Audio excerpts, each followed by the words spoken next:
Hello friends, स्वागत है आपका आज की इस नई वीडियो में। तो देखिए, आज की इस वीडियो में हम आपको कुछ पावर सप्लाई डीटीएच का होता है उसको रिपेयर करके बताने वाले हैं। देखिए, इसमें आपको कुछ नया मॉडल का पावर सप्लाई देखने को मिल रहा होगा, कुछ पुराना मॉडल का पावर सप्लाई देखने को मिल रहा होगा। देखिए, ये जो दो टाइप का आपको पावर सप्लाई देखने को मिल रहा है, ये एक इंडियन पावर सप्लाई है जो कि काफ़ी बेहतर काम करता है। यहाँ पर ये जो पावर सप्लाई है, ये पावर सप्लाई ओल्ड मॉडल का है। देखिए, ये एसी से भी काम करता है, यानी कि 220 वोल्टेज पर भी ये उतना काम करेगा। और ये देखिए, यहाँ पर 12 वोल्टेज का भी सिस्टम दिया गया है, ये 12 वोल्टेज से भी काम करेगा, यानी कि ये एसी से भी काम करेगा और डीसी से भी काम करेगा। ये काफ़ी ओल्ड मॉडल का पावर सप्लाई है। और देखिए, ये भी एक हमारा इंडियन पावर सप्लाई है जो कि काफ़ी बेहतर काम करता है। और यहाँ पर ये जो आपको एक पावर सप्लाई देखने को मिल रहा है, यहाँ पर ये पावर सप्लाई हमारा चाइनीज पावर सप्लाई है। ये भी ठीक ठाक ही काम करता है, कभी कभी चलता है तो काफ़ी बढ़िया चलता है, अन्यथा कभी कभी बहुत जल्दी खराब हो जाता है। तो देखिए, ये हमारा पावर सप्लाई ओके है, इस पावर सप्लाई में कुछ नहीं हुआ है। ये पावर सप्लाई तो रिपेयर होने लायक है नहीं। बचा ये तीसरा पावर सप्लाई ठीक है, इसमें कोई भी प्रॉब्लम नहीं है, सिर्फ हम आपको दिखाने के पर्पज़ से यहाँ पर रखे हैं। रहा ये दोनों पावर सप्लाई, यहाँ पर ये जो दोनों हमारा पावर सप्लाई इंडियन देखने को मिल रहा है, ये दोनों पावर सप्लाई में प्रॉब्लम है। ये दोनों पावर सप्लाई डेड है। अब डेड होने का क्या क्या रीज़न है, ये चीज़ हम आपको बताने का प्रयास करेंगे। हम आपको सबसे पहले अपना फ़ोन को स्टैंड पर सेट कर लेते हैं, उसके बाद हम इसमें आपको प्रॉब्लम से मिलाते हैं। देखिए, दोनों पावर सप्लाई को हम बारी बारी से रिपेयर करेंगे और कोशिश करेंगे कि हम आपको बढ़िया से समझा सके इसमें समस्या है क्या, और आपको बढ़िया से बता सके ताकि आप खुद से भी इस टाइप का पावर सप्लाई रिपेयर कर सके। तो सबसे पहले हम अपना फ़ोन को स्टैंड पर सेट करते हैं, फिर हम आपको बताते हैं। तो चलिए, बारी बारी से हम इस पीसीबी को रिपेयर करके बताने वाले हैं। तो सबसे पहले हम क्या करते हैं, सबसे पहले हम इस पीसीबी को ले लेते हैं। देखिए, इसमें सबसे पहले हम इस पीसीबी को ले लेते हैं। इस पीसीबी में क्या समस्या है, सबसे पहले हम आपको उस समस्या के से मिला देते हैं। तो देखिए, अब हम क्या करते हैं, सबसे पहले यहाँ पर ये जो दोनों वायर है, सबसे पहले इसमें हम एसी सप्लाई का वायर को जोड़ लेते हैं, ताकि सबसे हम आपको ये चीज़ दिखा सके कि इसमें एक्चुअल में समस्या है तो है क्या। तो यहाँ पर सबसे पहले हम इसमें सप्लाई का वायर को जोड़ लेते हैं। देखिए, वीडियो थोड़ा सा लंबा हो सकता है, लेकिन वीडियो में काफ़ी कुछ हम आपको सिखा सकते हैं।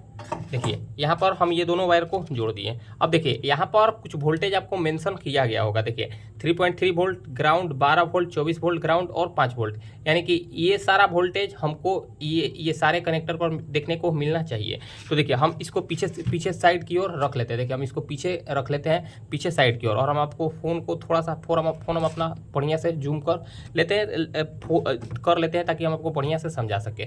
अब देखिए, अब हम इसमें सबसे पहले सप्लाई दे देते हैं। देखिए, हम इसमें सबसे पहले सीरीज में सप्लाई दे देते हैं। देखिए, हम इसमें सीरीज में सप्लाई दे दिए। सीरीज में सप्लाई देने के बाद हम अपना मीटर को सबसे पहले एसी रेंज पर रख लेते हैं, ताकि हम आपको ये चीज़ चेक करा देते हैं कि क्या इसमें वोल्टेज आ रहा है या फिर नहीं। तो देखिए, यहाँ पर हमको 195 के समथिंग वोल्टेज एसी देखने को मिल रहा है। देखिए, मतलब इससे ये पता चल रहा है कि यहाँ पर तो हमारा एसी वोल्टेज इन हो रहा है। अब यहाँ पर जब हमारा एसी वोल्टेज इन हो रहा है, तो अब हमको क्या चेक करना है, यहाँ पर आपको देखिए, इस पावर सप्लाई में हमको समझाते हैं। देखिए, यहाँ से जब हमारा एसी वोल्टेज इन हो रहा है, तो यहाँ से सप्लाई इस फ्यूज पर जाता है। फ्यूज से होते हुए ये यहाँ पर फिल्टर कॉइल लगा हुआ है, इस फिल्टर कॉइल पर जाता है। फिल्टर कॉइल से डायोड पर जाता है, और डायोड से कैपेसिटर पर जाता है। डायोड से डीसी सप्लाई बनना स्टार्ट हो जाता है। डायोड से पहले एसी सप्लाई आपको देखने को मिलेगा, और डायोड के बाद कैपेसिटर पर आपको डीसी सप्लाई देखने को मिलेगा। तो यहाँ पर हमको 250 से 350 के बीच में वोल्टेज देखने को मिलना चाहिए। तो यहाँ पर ये हो गया हमारा कैपेसिटर। इस कैपेसिटर पर हमको 250 से 350 के बीच में वोल्टेज देखने को मिल रहा है या फिर नहीं। तो देखिए, यहाँ पर हमको 275 वोल्टेज के समथिंग वोल्टेज देखने को मिल गया, मतलब कि यहाँ पर हमारा डीसी पर, यानी कि इस कैपेसिटर पर वोल्टेज हमको देखने को मिल रहा है।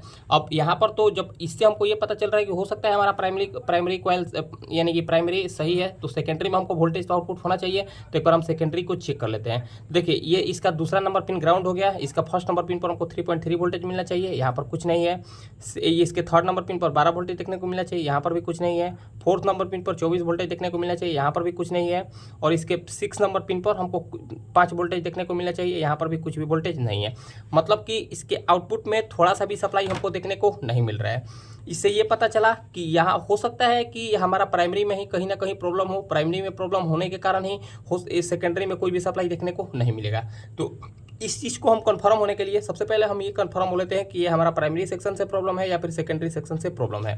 तो इस चीज़ को कंफर्म होने के लिए सबसे पहले आपको क्या करना है, सप्लाई देकर और इसको फिर से सप्लाई निकाल देना है। सीरीज में सप्लाई देकर और फिर से सप्लाई को निकाल लेना है। और उसके बाद हमको ये चेक करना है क्या ये कैपेसिटर हमारा कुछ वोल्टेज स्टोर कर रहा है या फिर नहीं। तो देखिए यहाँ पर तो हमारा कैपेसिटर वोल्टेज स्टोर कर रहा है। देखिए यहाँ पर 250-300 के समथिंग हमारा वोल्टेज स्टोर किया है। मतलब कि इससे ये पता चला कि हमारा पावर सप्लाई स्विचिंग नहीं कर रहा है, और जब तक हमारा पावर सप्लाई स्विचिंग नहीं करेगा तब तक हमको कोई भी आउटपुट सप्लाई देखने को नहीं मिलेगा। तो हम इस कैपेसिटर को एक बार डिस्चार्ज कर लेते हैं। देखिए हम इस कैपेसिटर को एक बार डिस्चार्ज कर लिए। अब देखिए अगर इसके सेकेंडरी सेक्शन में प्रॉब्लम होता, तो यहाँ पर ये जो कैपेसिटर है, यहाँ पर ये जो 450 वोल्टेज का कैपेसिटर है, यहाँ पर कोई भी वोल्टेज ये कैपेसिटर हमारा स्टोर नहीं करता। तो अब हमको क्या चेक करना है? अब हमको ये चीज़ चेक करना है। देखिए इसको स्विचिंग करने के लिए किस किस प्रोसेस से ये, यानी कि इस पावर सप्लाई और इस आईसी को स्विचिंग करने के लिए किस किस कैटेगरिया से ये पास होता है। तो देखिए यहाँ से ये कैपेसिटर, यहाँ से ये ग्राउंड हो गया। देखिए इस कैपेसिटर का ग्राउंड, ये ग्राउंड होके इस आईसी पर गया। यहाँ पर इस कैपेसिटर के प्लस पिन से, देखिए इस कैपेसिटर के प्लस पिन पर 350 वोल्टेज आएगा, और 350 वोल्टेज इस ट्रांसफार्मर के यानी कि फर्स्ट नंबर पिन से इन होगा। और ये फर्स्ट नंबर पिन से इन होने के बाद इसके सेकंड नंबर पिन, ये हो गया इसका ओपन पिन, और इसका ये हो गया फर्स्ट नंबर पिन। ये फर्स्ट नंबर पिन पर आपको 300 से 350 के बीच में वोल्टेज देखने को मिलना चाहिए। यही वोल्टेज इस ट्रांसफार्मर के 2 नंबर पिन पर, इस ट्रांसफार्मर के 2 नंबर पिन से जाता है, और यहाँ पर इस आईसी का ड्रेन पिन होता है। तो हमको क्या चेक करना है? हमको ये सप्लाई यहाँ पर चेक करना है कि क्या इस आईसी को हमको सप्लाई देखने को मिल रहा है या फिर नहीं, कि 250 से 350 के बीच में वोल्टेज हमको देखने को मिल रहा है या फिर नहीं। सबसे पहले हमको यही वोल्टेज को चेक कर लेना है। अगर यहाँ पर हमारा ये वोल्टेज आता है तो हम इसके आगे का भी प्रोसेस एक बार अपनाएंगे। हो सकता है कि इसका आईसी खराब हो गया हो, वाइपर 12 है या फिर 80-22 करके जो भी आईसी लगा हुआ होता है। तो हम एक बार इस वोल्टेज को चेक करने के बाद आईसी पर जाएंगे। तो देखिए यहाँ पर हमको 272 वोल्टेज देखने को मिलना चाहिए। यही वोल्टेज हमको इस आईसी पर देखने को मिलना चाहिए, 72 वोल्टेज। देखिए यहाँ पर 272 वोल्टेज देखने को मिल गया, और यही वोल्टेज हमको इस ट्रांसफार्मर के सेकेंड नंबर पिन पर 272 वोल्टेज देखने को मिलना चाहिए। लेकिन यहाँ पर आप देखिए 1.26 वोल्टेज के समथिंग यहाँ पर वोल्टेज देखने को मिल रहा है। ये हमारा वोल्टेज कुछ सही नहीं बता रहा है। तो फिर से हम एक बार सप्लाई को निकाल लेते हैं। फिर से सप्लाई निकालने के बाद हम इसको एक बार शॉर्ट कर लेते हैं, क्योंकि हमारे पास अभी सीरीज बल्ब कोई एक्स्ट्रा नहीं है जिससे कि हम इसको डिस्चार्ज कर सकें। देखिए हम इसको डिस्चार्ज कर दिए। देखिए यहाँ पर तो हमको कुछ प्रॉब्लम देखने को मिला। यहाँ पर ये जो फिल्टर कैपेसिटर से 300 वोल्टेज आउट होगा इस ट्रांसफार्मर के पिन से, और ट्रांसफार्मर के फर्स्ट नंबर पिन में इन हो रहा है, लेकिन इसके सेकंड नंबर पिन से आउट नहीं हो रहा है। मतलब कि इससे ये पता चल रहा है कि हो सकता है या हमारा ट्रांसफार्मर खराब हो गया हो, या फिर हो सकता है इंटरनली इसमें कुछ ना कुछ प्रॉब्लम हो। तो इस चीज़ को चेक करने के लिए सबसे पहले तो हमको ट्रांसफार्मर में ही डाउट जा रहा है। तो हम इस चीज़ को एक बार चेक कर लेते हैं। देखिए इसमें, इसके प्राइमरी में आपको चार वाइंडिंग, यानी कि इसमें 4 पिन देखने को मिल रहा होगा। देखिए 2 पिन एक साथ कंटिन्यूटी बोलेगा और 2 पिन इसका एक साथ कंटिन्यूटी बोलेगा। तो हम सबसे पहले इस कंटिन्यूटी को चेक कर लेते हैं। देखिए इस पिन से यहाँ पर ये कंटिन्यूटी आना चाहिए, और इस पिन से यहाँ पर इसका कंटिन्यूटी आना चाहिए। तो एक बार हम इसको चेक कर लेते हैं। देखिए यहाँ से हम इसको चेक करते हैं। देखिए यहाँ पर कोई भी हमको कंटिन्यूटी देखने को नहीं मिल रहा है। इसको यहाँ पर हम चेक कर लेते हैं। तो देखिए यहाँ पर हमको कंटिन्यूटी फुल देखने को मिल रहा है। देखिए अब हम आपको श्योर कर लेते हैं। देखिए ये दोनों पावर सप्लाई सेम है, थोड़ा सा भी अंतर नहीं है, हूबहू है। तो देखिए अब हम इसका कंटिन्यूटी एक बार चेक करा देते हैं। देखिए यहाँ से यहाँ पर हमारा कंटिन्यूटी आना चाहिए। देखिए जो कि बिल्कुल प्रॉपर कंटिन्यूटी आ रहा है, और यहाँ से यहाँ पर भी हमारा कंटिन्यूटी देखने को मिल रहा होगा। तो यहाँ पर भी हमारा कंटिन्यूटी आ रहा है। मतलब इससे हम ये श्योर हो गए कि ये हमारा हो सकता है कि एसएम ट्रांसफार्मर खराब हो गया हो, या फिर कोई इसका वाइंडिंग टूट गया होगा। तो हम क्या करते हैं, सबसे पहले इसमें ये जो ट्रांसफार्मर लगाया गया है, हम इस ट्रांसफार्मर को बाहर निकाल लेते हैं, और दूसरा किसी पावर सप्लाई से ट्रांसफार्मर निकाल कर फिर हम आपको इसको चालू करके दिखाते हैं। सबसे पहले हम इसमें से ये ट्रांसफार्मर को निकालते हैं, फिर हम आपको दिखाते हैं। तो देखिए हम इसमें से ये जो पुराना वाला एसएम ट्रांसफार्मर था, इसमें से हम ये जो पुराना वाला एसएम ट्रांसफार्मर को बाहर निकाल दिए। अब देखिए अब इस एसएम ट्रांसफार्मर का हम एक बार कंटिन्यूटी फिर से चेक करा देते हैं। क्या ये हमारा ट्रांसफार्मर वही है या फिर हम उस ट्रांसफार्मर को चेंज कर दिए हैं। देखिए फिर से हम आपको वही एसएम ट्रांसफार्मर को एक बार चेक करा देते हैं। तो ये रहा इसका प्राइमरी। तो प्राइमरी सेक्शन को हम एक बार चेक कर लेते हैं। तो देखिए ये कोई भी कंटिन्यूटी नहीं बता रहा है, और यहाँ से यहाँ हम एक बार चेक कर लेते हैं। देखिए यहाँ से यहाँ भी कंटिन्यूटी बता रहा है। देखिए इसमें हमको एक प्रॉब्लम देखने को मिला। देखिए इसमें हमको एक प्रॉब्लम देखने को मिला जो कि आपके साथ हम शेयर करना चाहते हैं। देखिए यहाँ पर ये जो वायर है, देखिए यहाँ पर ये जो वायर है ऑलरेडी ब्रेक हो चुका है। देखिए यहाँ पर ये जो वायर है, ये ब्रेक हो जाने के कारण हो सकता है ये हमारा एसएम ट्रांसफार्मर स्विचिंग नहीं कर रहा होगा। तो देखिए हम इस एसएम ट्रांसफार्मर को अब साइड कर लेते हैं, क्योंकि हम इस वायर को इसमें जोड़ने वाले नहीं है। फिलहाल हम अपने पास से एक पुराना एसएम ट्रांसफार्मर को बाहर निकाल लिए। देखिए ये रहा पुराना वाला, एक पावर सप्लाई से हम एसएम ट्रांसफार्मर निकाल लिए हैं। अब एक बार हम इसका कंटिन्यूटी चेक करा देते हैं, क्या इसका कंटिन्यूटी रहता है, क्या ये भी खराब है या फिर ये बढ़िया है। तो देखिए इसके फर्स्ट वाले पिन से और सेकंड वाले पिन पर कंटिन्यूटी बोलना चाहिए। देखिए हम एक बार फिर से चेक करा कर दिखाते हैं। देखिए यहाँ पर ये कंटिन्यूटी हमारा बता रहा है 0 0, यहाँ से यहाँ पर हमारा कंटिन्यूटी बताना चाहिए, ये भी हमारा प्रॉपर ओके है। और देखिए आउटपुट में एक पिन से सारा पिन पर कंटिन्यूटी बताना चाहिए। देखिए यहाँ पर भी बताना चाहिए, यहाँ पर भी बताना चाहिए, यहाँ पर भी बताना चाहिए और यहाँ पर भी बताना चाहिए। मतलब कि ये हमारा जो एसएम ट्रांसफार्मर है, ये हमारा एसएम ट्रांसफार्मर प्रॉपर ओके है, इसमें चलने के लिए रेडी है। ये अब देखते हैं इसके लगाने के बाद क्या ये हमारा पावर सप्लाई सही होता है या फिर और भी कोई इसमें प्रॉब्लम रहता है। तो देखिए अब हम इसको इसमें फटाफट लगा कर देखते हैं क्या ये हमारा एसएम ट्रांसफार्मर सही होता है, ये एसएम ट्रांसफार्मर सही है, क्या ये हमारा पावर सप्लाई सही होता है या फिर पावर सप्लाई सही नहीं होता है। तो इस चीज़ को हम एक बार चेक कर लेते हैं। देखिए अब हम इसको फटाफट से सोल्डरिंग कर लेते हैं। देखिए अब हम इसको फटाफट से सोल्डरिंग कर लेते हैं और जो भी होगा लाइव होगा। देखिए हम आपको दिखाने का प्रयास करेंगे। और देखिए इस टाइप का पावर सप्लाई रिपेयर करना काफ़ी आसान काम होता है, बस आपको नियम के हिसाब से काम करते चलना है। देखिए हम इसको इसमें जोड़ते हैं, आपको सिर्फ और सिर्फ तरीका के हिसाब से, नियम के हिसाब से काम करते जाना है और आपको सिर्फ वोल्टेज चेक करने का तरीका होना चाहिए, तभी आप इस फील्ड में अच्छा से काम कर पाइएगा और बढ़िया से सीख पाइएगा।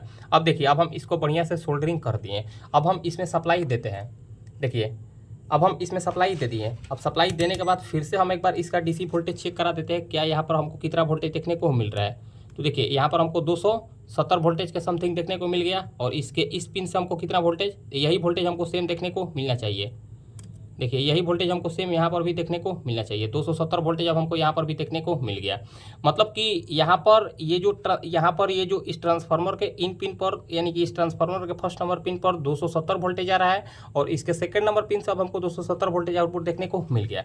अब हम एक बार आउटपुट वोल्टेज को चेक कर लेते हैं, क्या ये अब हमारा पावर सप्लाई ऑन हुआ या फिर पावर सप्लाई ऑन नहीं हुआ। तो देखिए जैसे ही हम इसमें एसएम ट्रांसफार्मर को डाले तो देखिए ये हमारा पावर सप्लाई प्रॉपर ओके हो गया। देखिए यहाँ पर अब हमको 3.3 वोल्टेज देखने को मिल गया, यहाँ पर हमको 12 वोल्टेज देखने को मिलना चाहिए।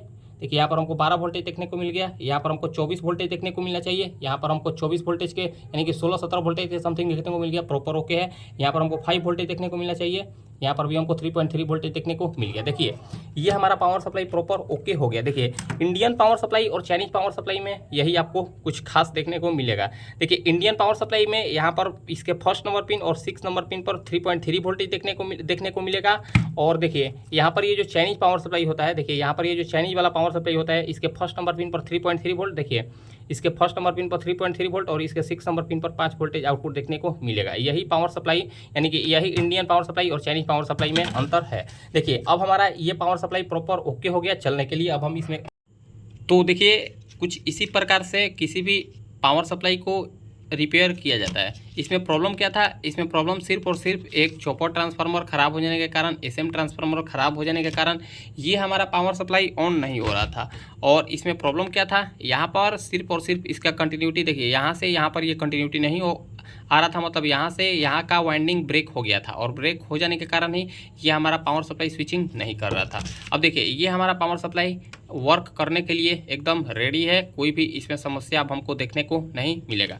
तो देखिए फ्रेंड्स वीडियो काफ़ी लंबा हो गया है और वीडियो को और हम लंबा नहीं बनाना चाहते हैं। तो देखिए एक पावर सप्लाई को ही हम इस वीडियो में कवर करने वाले हैं। नेक्स्ट वीडियो में हम कभी उस पावर सप्लाई को भी रिपेयर करके दिखा देंगे। तो उम्मीद करते हैं आपको हमारा ये वीडियो अच्छा लगा होगा। अगर आपको हमारा ये वीडियो अच्छा लगा हो तो फ्रेंड्स वीडियो को लाइक करें, कमेंट करें और हमारे चैनल को सब्सक्राइब जरूर करें। मिलते हैं किसी नेक्स्ट वीडियो में, आज के लिए इतना ही, धन्यवाद।